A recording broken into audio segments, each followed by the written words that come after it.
Demystifying the GMAT Quantitative Format Explained. Hello, dear learners.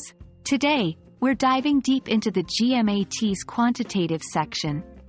If you're preparing for this significant test, understanding its structure is crucial. And that's precisely what we'll help you with today. Let's unravel the intricacies of the quantitative format. The GMAT quantitative section tests your basic mathematical skills and understanding of elementary concepts. Remember, it's not about complex calculations, but rather about understanding and applying concepts. There are two types of questions you'll encounter. 1. Problem solving, PS. 2. Data sufficiency, DS. In this format, you're presented with a mathematical problem. You'll be required to solve it and then choose the correct answer from 5 given options. It sounds straightforward, but the key is to practice a lot to enhance speed and accuracy. Example: if x and y are positive integers and x plus y equals 20, x plus y equals 20, x plus y equals 20, what is the value of xy? This is a simple example, and the real GMAT questions will require a bit more thought.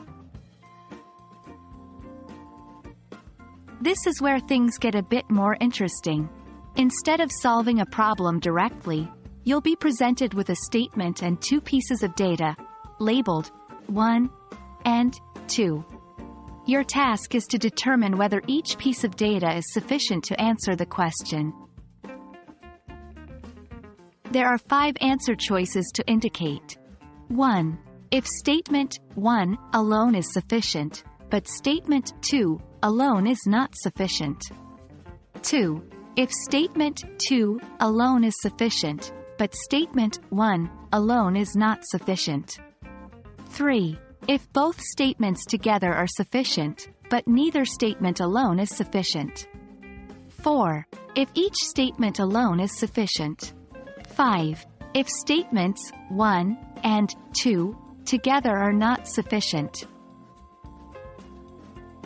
The twist? You don't always need to solve the entire problem. It's about identifying whether you could solve it with the given data. Example: is x greater than 10, x greater than 10, x greater than 10? 1. x2 equals 121, x squared equals 121 times 2 equals 121. 2. x greater than 9, x greater than 9, x greater than 9. 1. Practice regularly. The more you familiarize yourself with the types of questions, the better you'll get at solving them quickly. 2. Review basic math concepts. This includes algebra, arithmetic, geometry, and word problems. 3. Develop a strategy. Some find it helpful to skim through questions first and tackle the easier ones before returning to the more challenging problems. 4. Stay calm. It's natural to feel nervous, but remember that it's about understanding the question and applying concepts. Trust your preparation. And there we have it, a comprehensive look at the GMAT's quantitative format. With the right tools, strategies, and understanding of what to expect, you're well on your way to conquering this section. Remember, preparation is key. We hope this video proves valuable in your GMAT journey. Best of luck, and happy studying!